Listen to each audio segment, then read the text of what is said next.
Paul and Camille Bollinger are a married artistic couple with 45 years of art creations, including many years as professional artists with a national collectible offering. In the last several years, they created 4 unique artworks that they believe should be preserved as a collection. Now they are preparing to bequeath the collection.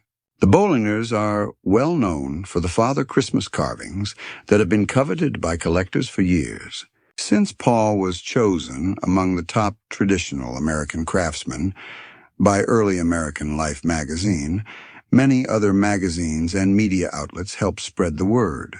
Along the way, they have authored 6 books that support the art of wood carving. All 6 books were published by Schiffer Books. The large casks entered the Bollingers' lives serendipitously when Paul found a cask for sale online. The catch was the location, Bad Dürkheim, Germany. Once the cask had been shipped to Virginia, the heavy work began. The studio was not large enough for this work, so Paul commandeered the garage.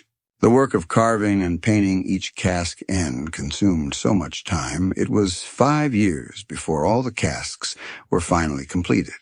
The first cask, shown here, was from the end of the German barrel.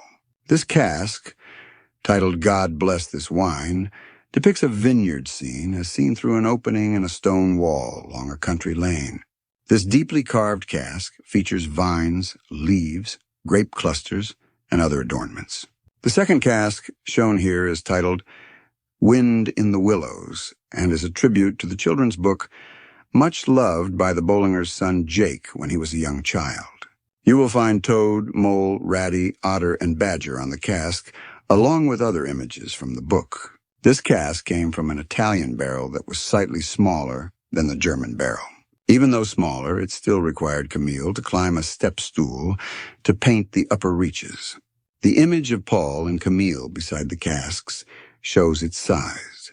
At the bottom are red doors that can be opened for a peek at the pathway to the wild wood.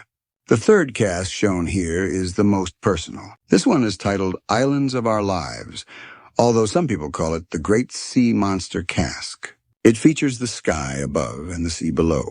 In the sea are places from the Bollingers' lives such as Washington State, Pennsylvania, Virginia, and California. In the sea around these islands are sea monsters of all sorts, taken from the inspiration of Olaus Magnus, creator of the famous Renaissance map, Carta Marina. The last cask is one titled Weinstrasse, or Wine Road in English. This cask features city crests from German cities associated with the wine road. The bottom of the cask features a castle that covers the opening that was the clean-out for the cask when it stored wine. The Bollingers would like to hear from you if you are associated with a museum or other venue that can properly preserve and display these unique artworks.